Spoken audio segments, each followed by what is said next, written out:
Tonight, I wanted to talk about how money is mental. A lot of times when people talk about money, they think about the math of things. You know, look at, okay, I'm going to use my credit cards, but I'm going to pay off the balance when the statement comes. Or I'm going to, the common one is, well, I'm going to invest instead of pay off my mortgage. Well, what people don't realize is that there's a huge psychological component to your money. Money is not just math. You can use math to figure out how much is in your account. You can use math to figure out how much you owe on your debts, but math doesn't give you the full picture because your psychology is involved in this.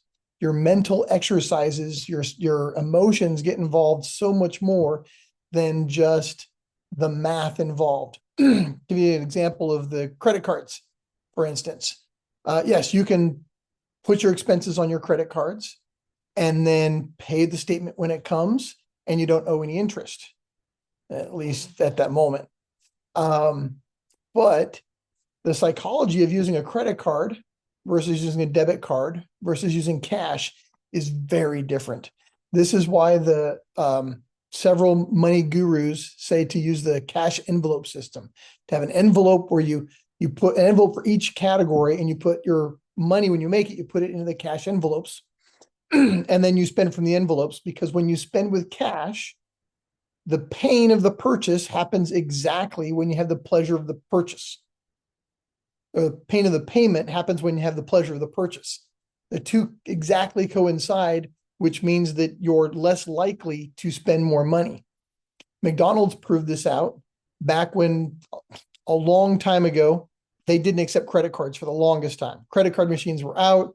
Lots of stores were using them. McDonald's held on for quite a while, not accepting credit cards. When they finally did, they saw their average purchase jump from $4.50 to $7 per purchase. That's over 50% more that people are purchasing, because the convenience, they would swipe, and mentally they weren't subtracting it from their bank account, figuring out how much pain it would cause them. And then a month and a half later, when they make their payment, that's when the pain hits.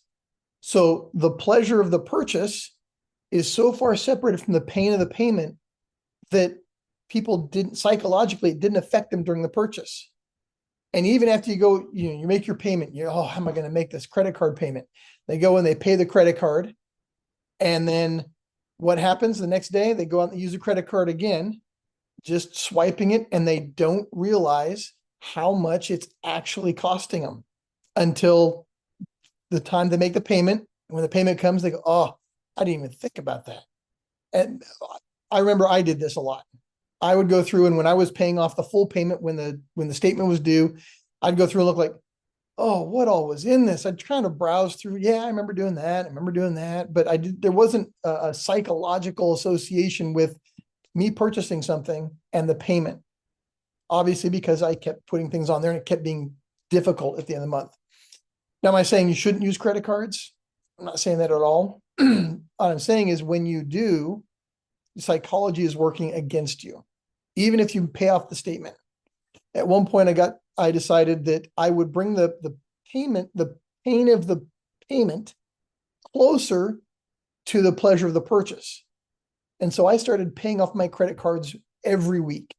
And I vowed that I would never let a credit card go longer than a week.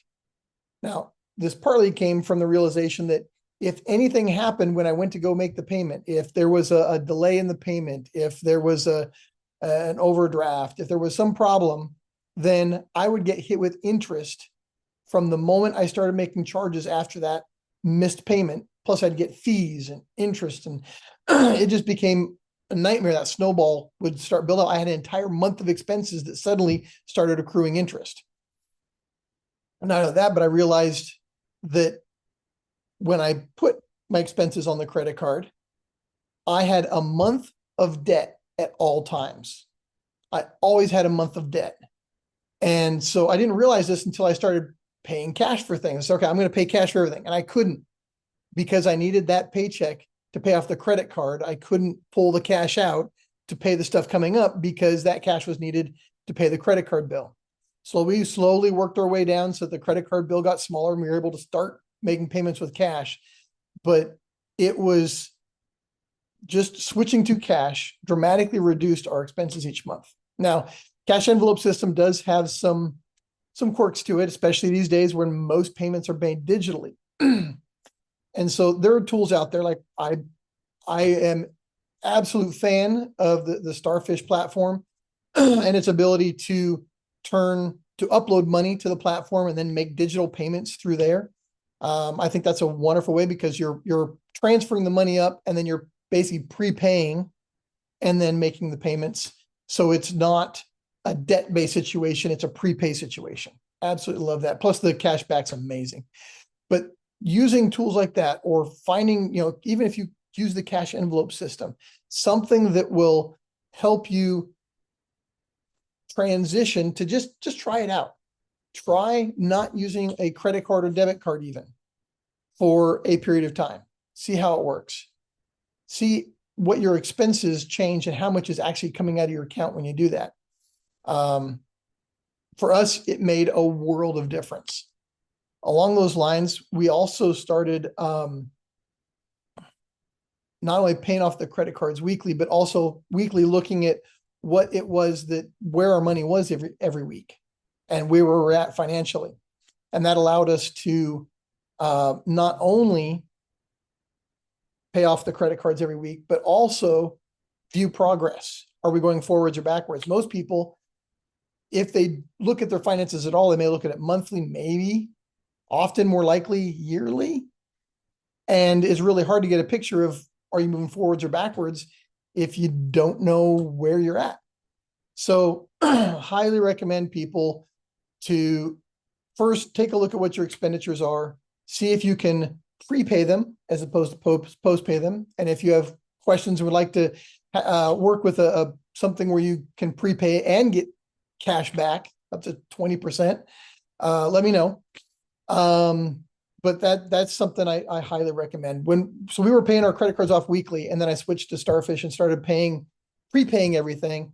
And just the stress level, while it was low paying it off weekly, when I didn't have credit card bills at all each week, it dramatically lowered the stress. I was amazed at how much prepaying everything changed expenses in our life. So anyway, back to the original.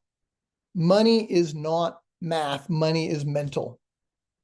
Many people will tell you, hey, the math works out and this is the way to do it. But when you look at the way people actually behave, it's the psychology and the emotions that play more into your finances than the math ever will. So there are many things that I recommend that don't work out with the math, but it's because it works with the psychology, which accelerates you much faster than the math ever will. And if you happen to be on the Starfish Royal platform, some things I recommend you dive into. Starfish Royal platform has a wealth thinking library, allows you to go in and listen to top-rated speakers on different subjects. It also has ebooks in there. So I recommend the financial fitness ebook that's in there, chapters 7, 10, and 11. The financial development series, there's 2 audios in there, Money as a Slave and Offense, Move Those Chains, also known as the Money Views. In the teen series called Edge, they have Living an Uncommon Life and Manufactured Success. And then in the professional development series, there are 2 case studies. One is Ray Kroc, Systems and Innovation, and Sergio Macchioni, Carmageddon Leadership. Those audios and those book chapters dive more into the mentality and how to use your psychology in your favor as opposed to the way marketing uses it, which is against you. They're putting a vacuum on your wallet by using your psychology against you. So highly recommend you get more information, start moving that way, and start taking control of your expenditures and taking back the control of your life from the people who are sucking the money from your wallet.